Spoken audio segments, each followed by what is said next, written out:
of Johnson's drug pricing. Our first guest is, of course, let's just get to his name. And like I said, an important issue that we are going to be talking about. So it is Ahmed Mansour Sheikh, Imam Ahmed Mansour Sheikh from the NFP. Assalamu alaikum to you. Welcome to the program. Wa alaikum salam wa rahmatullahi wa barakatuh. And shukran for having me on the air this morning. Thank you indeed for making time available. We understand you are going to be you either at the airport or you need to get ready to catch a flight. So we do appreciate your time. This is quite a damning report. And I have heard similar murmurings in the past. We understand that your party, the NFP, is deeply concerned over the allegations of excessive pricing. Now, this is the kicker, of course.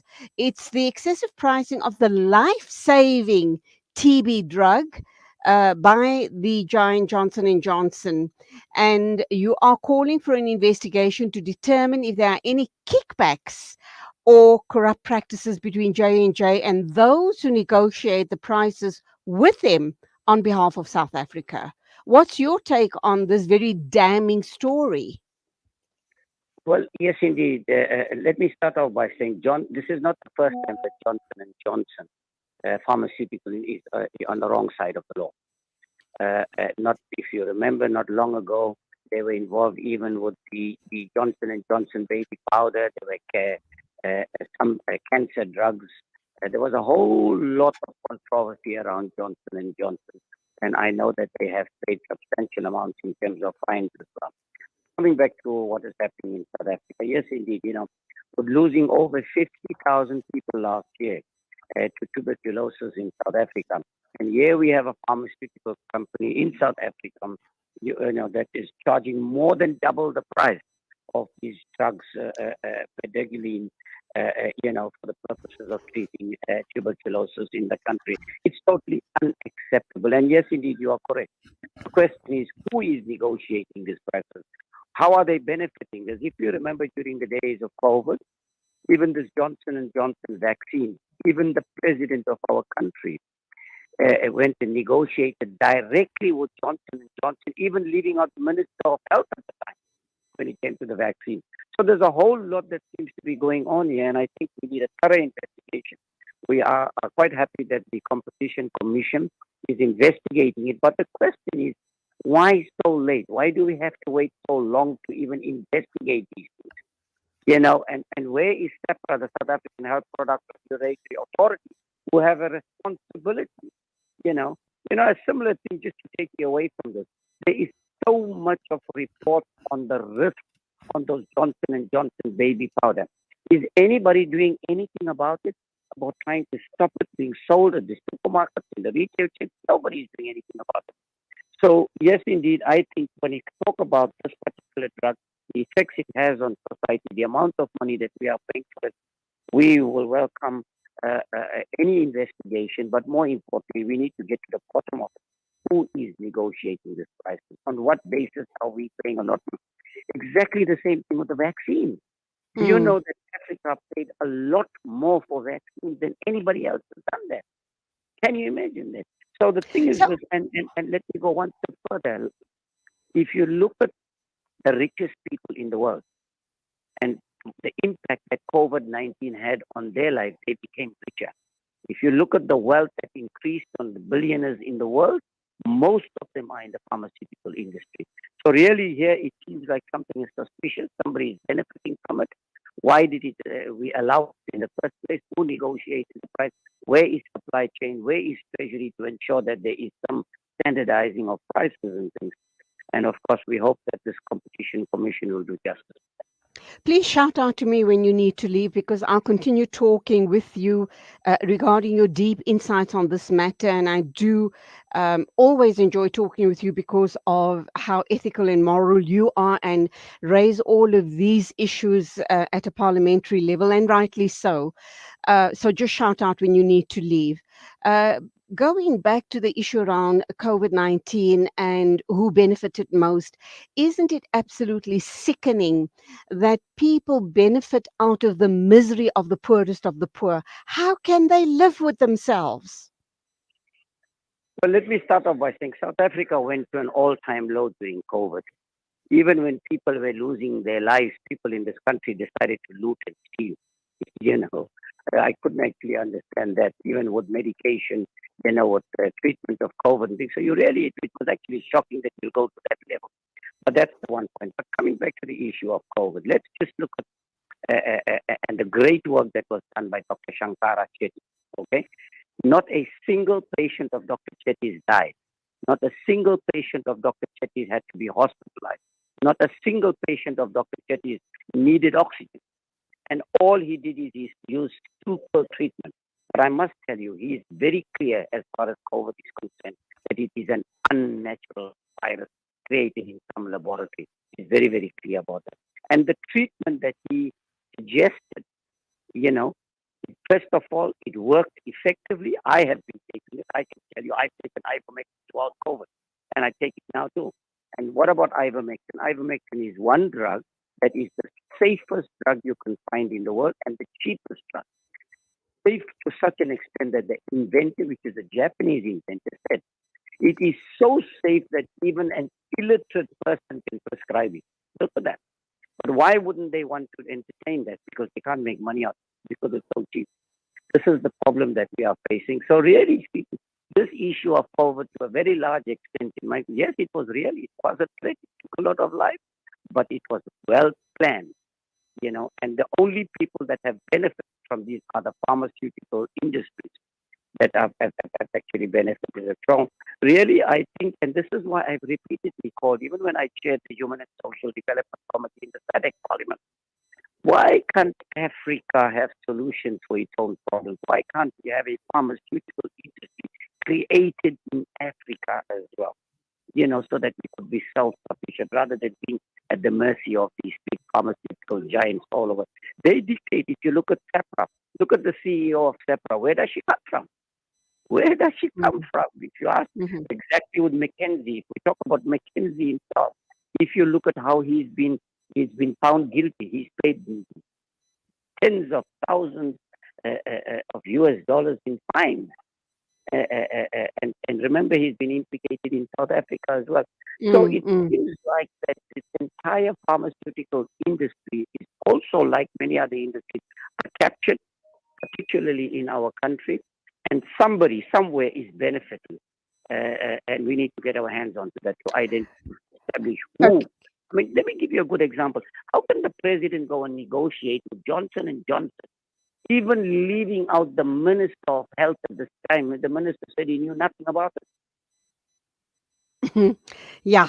Let's get back to the whole COVID debacle. And at the time, lots of people were talking about conspiracy theories. And now, in retrospect, we realize that, yes, there was something amiss there. Sadly, regarding Dr. Shankara Chetty, the man is very, very ethical, and yet he's been marginalized simply because he held up the red flag. Let's come back to the issue around TB and even COVID. Isn't it sad that the third world countries are always getting the short end of the stick? The third world countries are the ones that get dumped all of the bad stuff, overcharged and underserviced in every aspect of life. But then, as you have indicated, the big question is collusion. Who is in collusion with the big international farmers and all of the big international companies? It's because we allow ourselves to be corrupted. We are easily corrupted in third world countries. Look, it's happening at a very high level in Western countries as well. But it is shameful how it plays out in Africa and other poorer countries. Well, where there's a corrupter, there's a corruptee. There's no Yeah. doubt about it. And unfortunately, Africa is very limited in terms of ethical leadership. That's the problem. Politics here is not about the people. It's more about self-enrichment of power, and this is the problem that we're facing. So I think I'm running into trouble because we are about to board. But Okay.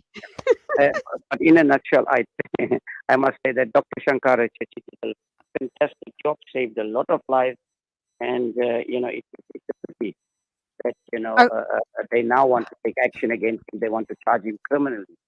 But indeed, I think we will deal with this matter in the future. And I think yes, I think you need to perhaps you can on the air again discuss this matter extensively and see how we can go forward. So we don't have absolutely. before and we try and save life, inshallah. Absolutely. We'll try and connect up with you to take a deeper look at this issue and, of course, how we can support Dr. Shankara Chetty. We can't let that slip through, the loopholes. So we will talk with you when you are available and allow much more time for a very in-depth discussion. Thank you indeed. Keep us on your dua. Assalamu alaikum to you. Give me the reference of the ACCE. Okay, that was, of course, Ahmed Mansour Sheikh Imam, the leader of the NFP in Parliament, and he was raising the issue of possible corruption in J&J's TB drug pricing. What he also indicates in the press statement is that other developing countries are paying approximately now. Please pay attention to the figures that I give you. Other developing countries are paying approximately 2,400 rands for a 6-month regimen of this TB drug. I think it's called bedaquiline. Yet we in South Africa are paying 5,500 rands, twice the amount. So something's not adding up. The last time we had something of this nature in South Africa was the arms deal, where we were paying ridiculous amounts of money for stuff we didn't need. Obviously, someone is profiting. It is unethical. So says Ahmed Mansour Sheikh Imam. And obviously, the NFP is pleased that the Competition Commission has launched an investigation into these allegations, as it raises serious questions about the affordability and accessibility of vital healthcare resources in South Africa. And to go on, over 50,000 lives were lost in the year 2021 due to TB alone. This is deeply concerning. We need clarity from the Department of Health as to why they are paying nearly 5,500 rands when other countries are paying much, much less. We need to know who negotiated what and who other than J&J is benefiting while our people are dying. So says Sheikh Imam. Furthermore, the NFP is deeply troubled by the recent conclusion of a new agreement between South Africa and Johnson & Johnson. This agreement will have us continue to pay nearly twice as much as other developing countries. The NFP believes that such pricing practices are unjust and could seriously impede South Africa's efforts to combat the devastating impact of drug-resistant TB on our population. He goes on to say, we need transparency. Who is negotiating these obscene prices? We need to know if it is due to negligence, gross incompetence, greed, or corruption on our government's part. This is why we're calling for an urgent investigation to get to the bottom of this. The NFP supports the Competition Commission's efforts to investigate these allegations thoroughly. They call upon the relevant authorities to ensure that the interests of South Africans are protected and that pharmaceutical companies and those negotiating on our behalf are held accountable.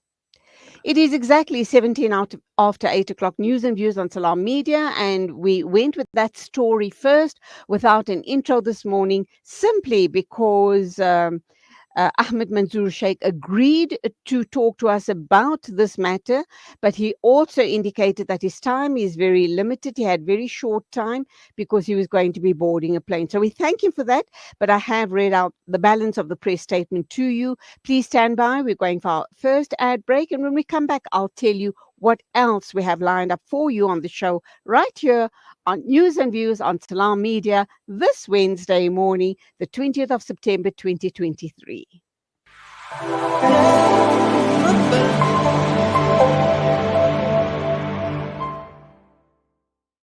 Media, your